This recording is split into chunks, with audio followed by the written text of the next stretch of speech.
দপ্তরের দায়ভার শিক্ষামন্ত্রীর মুখ্যমন্ত্রীর হাতে। তো ওনার কাছে আমরা ননস্টপ রিকোয়েস্ট করে যাচ্ছি। আমরা 1 বছর ধরে ওনার সাথে দেখা করার জন্য চেষ্টা করে যাচ্ছি, আমরা অ্যাপ্লিকেশন করে যাচ্ছি, বাট আমরা হতাশা হচ্ছে এখনও ওনার দর্শন করার জন্য সেই সুযোগটা পাইনি। তো আমরা আশা রাখছি যে সামনে হয়তো ওনার সাক্ষাৎকার আমরা পাবো এবং আমরা যে অসুবিধাগুলো ওনার কাছে তুলে ধরতে পারবো। এবং আপনাকে বলে রাখতে পারি, আমাদের মূল যে উদ্দেশ্যটা এখানে গ্যাদারিং হওয়া, সেটা হয়েছে যে আমরা মাধ্যমিক স্তরের যে নবম দশম শ্রেণীর শিক্ষক স্বল্পতা, সেটা এখন মারাত্মক আকার ধারণ করে আছে। বিগত 5 বছরে অনেক কম শিক্ষক নিয়োগ হয়েছে এই দিক দিয়ে।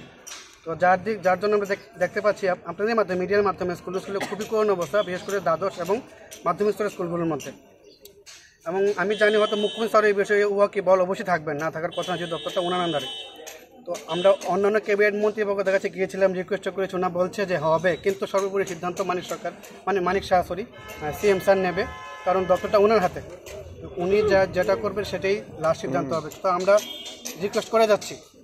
তো এখনও আমরা সিএম স্যার থেকে কোনো সঠিক উত্তর পাইনি, কিছুই বলতে পারিনি। আমরা লাস্ট ওনার থেকে শুনেছিলাম বিগত গ্রীষ্মকালীন অধিবেশনে যিনি এসটিটি নিয়ে একটা কথা বলেছিল, বাট তারপর এখন অবধি কোনো একটা ওয়ার্ড অবধি পাইনি এসটিটি বিষয় নিয়ে। তো আমরা আশায় আছি কবে সিএম স্যার আমরাকে যে অসুবিধা আছে সব অসুবিধা থেকে আমাদের বের করবে এবং 2022 সালে এসটিটি পরীক্ষা যত উত্তীর্ণ হয়েছে সবাইকে শিক্ষক পদে নিয়োগ করবে।